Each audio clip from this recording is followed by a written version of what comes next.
Hey there everybody, it's markcrilley. I'm back with another How to Draw video. Today we're going to be learning how to draw a face in what I call near profile. That is to say, not completely from the side. It's tilted ever so slightly toward us so that it's almost a profile view.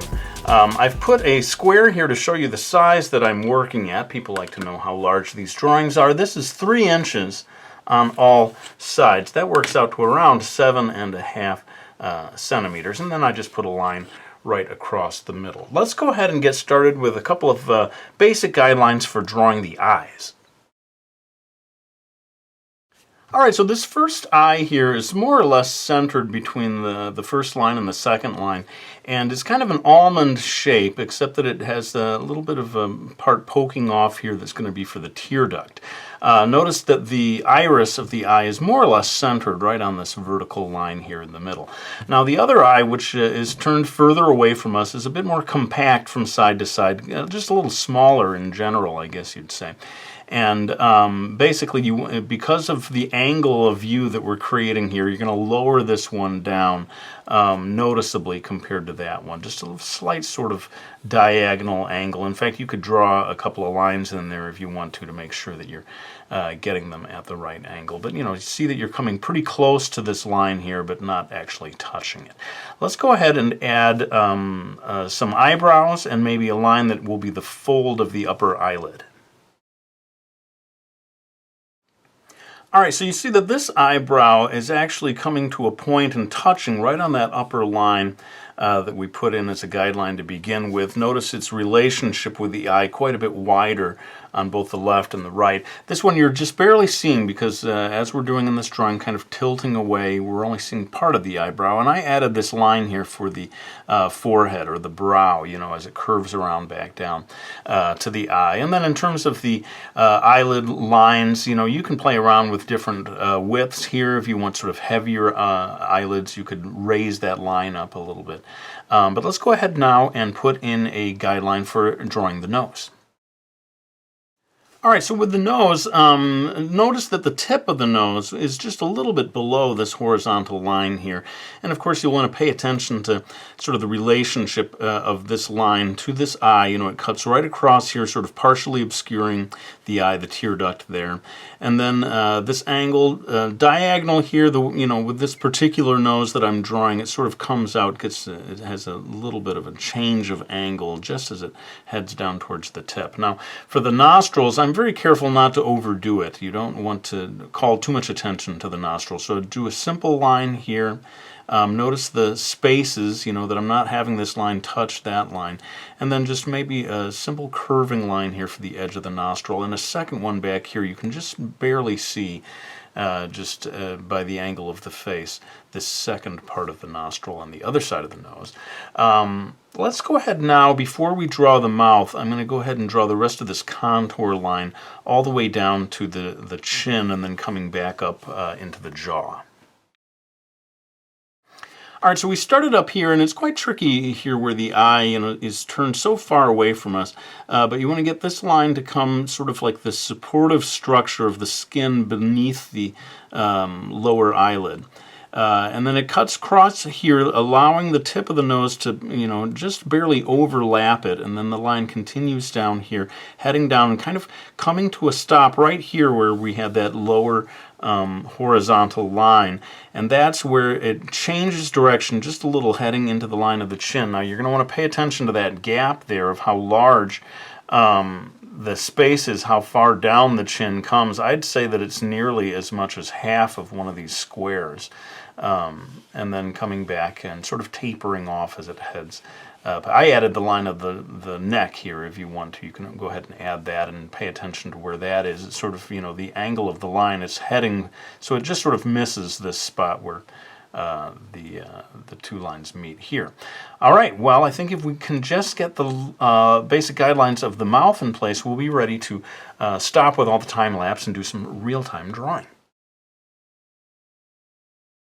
Alright, so for the lips, you want to pay attention to, I would say, this line and its relationship to the horizontal line down here, more or less parallel to it.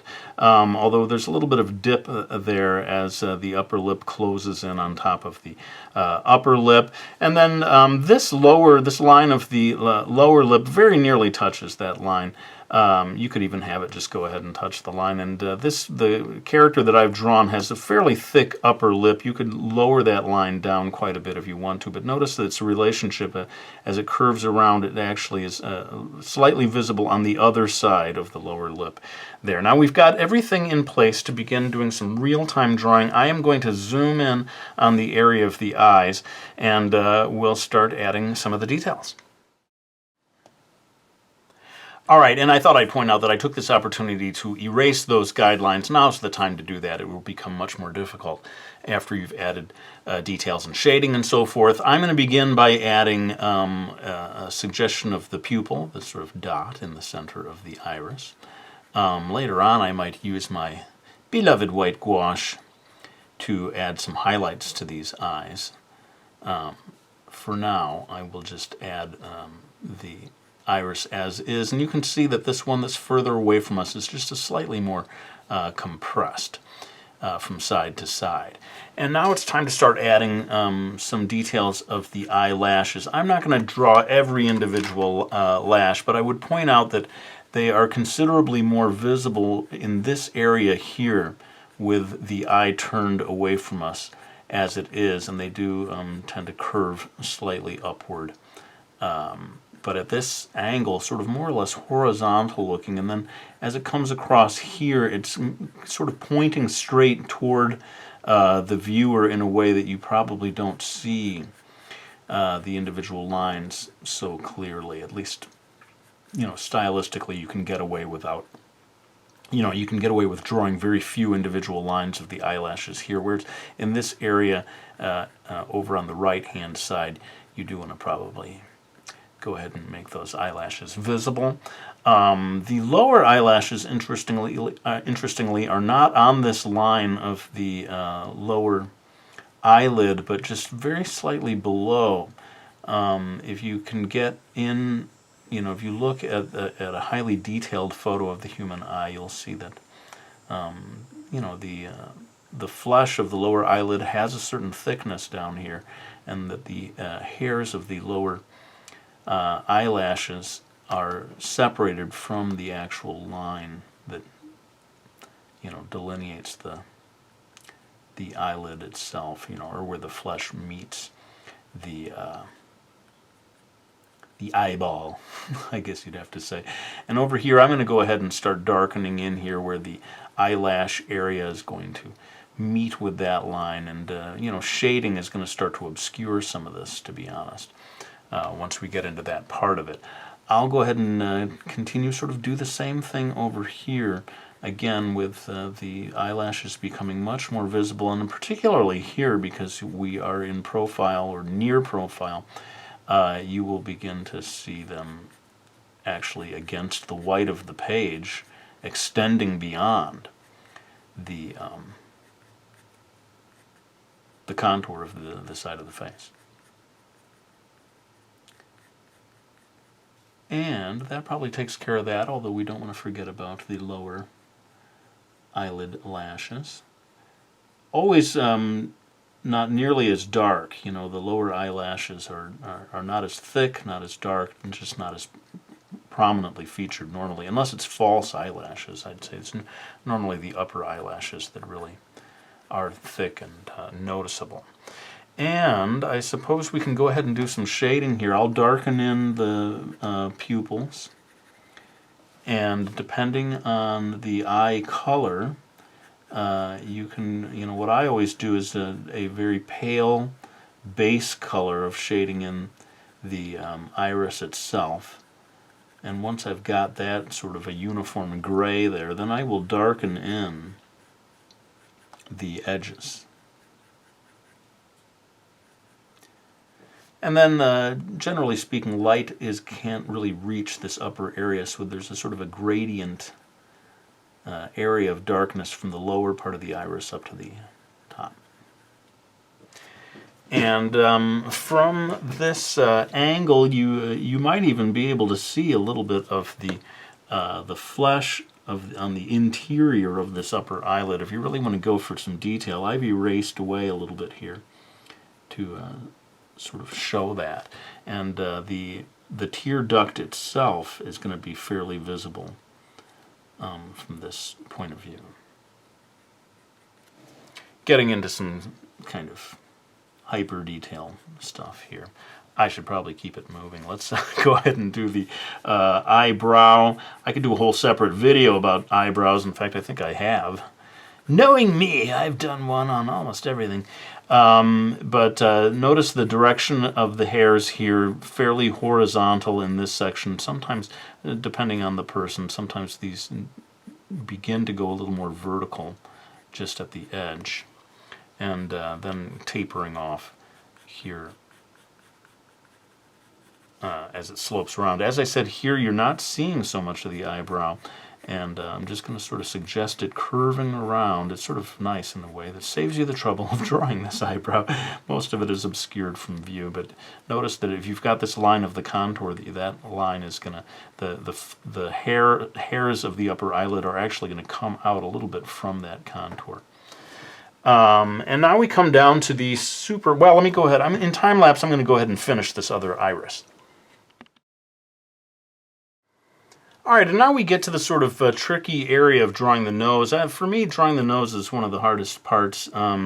It's this part of the face that I feel a lot of times artists want to de-emphasize at least a little, so that you're not calling too much attention to the nose. And I would say a lot of this stuff is really conveyed mainly by way of shading. You can see me changing from using lines to convey what the nose looks like at this stage to adding shading. And so I guess I will, although there's going to be a big sort of shading area at the end of this video, probably mostly in time lapse, frankly. Just in the area of the nose, I'll go ahead and show you real time the areas where I would add shading. And mainly it, depending on the lighting situation, but the lighting situation that I'm using, I'm getting quite a lot of shading here on the edge of the nostril. And then that shaded area continues across the lower surface of the nose, and then there's a sort of a darker area here near the tip of the nose.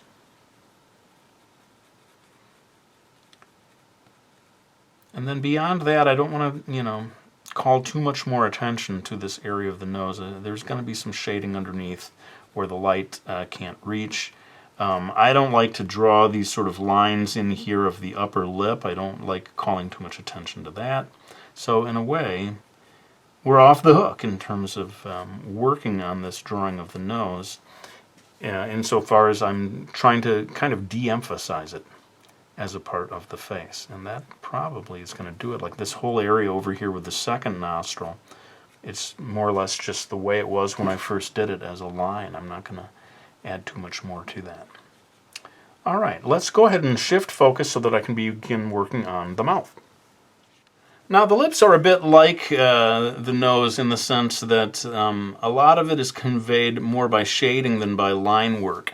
In fact, this whole area of the upper lip where I put the guideline in place, I am actually going to use my eraser to fade that up. Fade it up? Is that a verb? Probably not. Make it faded so that we don't see it so clearly. And what's going to happen is the shading with the pencil is going to really convey the surface of the upper lip without resorting to having a really dark line that surrounds it, if you're going for this sort of more semi-realistic style. But then you have to pay attention to where are the darker areas and where are the lighter areas. There's quite a lot of dark area right here at the edge of the mouth. And even within this area of the upper lip, which is mostly gray at this stage, it's kind of a gradient darkness that begins to fill the lower part of the upper lip. And I suppose it's the curvature of the lip that allows parts of it to be more illuminated here in the upper reaches compared to down near the actual opening of the mouth. And then as I studied photographs and so forth, the real key dark area in most lighting situations is right here below the center of the upper lip. This is where you're going to get some serious shading going on. And then you have to be very careful as you come over here that this, unless the person's wearing really dark red lipstick or something, this area is generally quite subtly shaded, so that we don't see such a clear difference. Certainly compared to down here where it's, you can almost see a line right there. And it may look a little strange at this stage because I haven't finished the shading, but then, hopefully when it all is blended together, you'll understand the method to my madness as to why I made it quite so dark right there.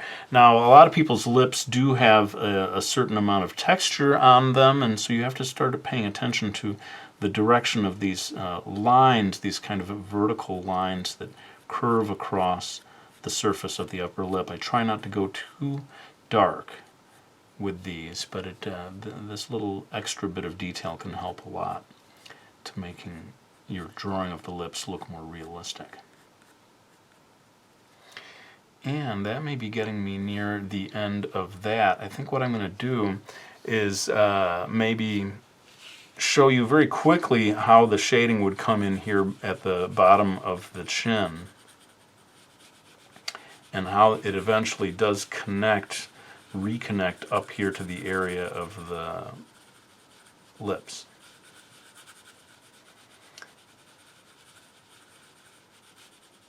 So, yeah, that's maybe it. There's no way I could do all of the shading real time. I'm going to have to resort to bringing in old man time-lapse. I'm the most important part of this channel, let's face it. Without time-lapse, this guy's dead. Dead in the water. An old man time-lapse, so proud of his time-lapsing abilities, is going to help me finish off this illustration. I am also going to add hair and so forth. This video is not about the hair. It really is about the facial structure. You should feel free, actually, to give your character any hairstyle you want. And let's go ahead then and refocus so that you can see the entire face. You're going to see me adding a lot of shading in the area of the eyes. Maybe I'll be back to sort of point out where the shading goes when you're coloring in the eyes. But otherwise, next time you hear from me, I will be just wrapping this video up with a few final words.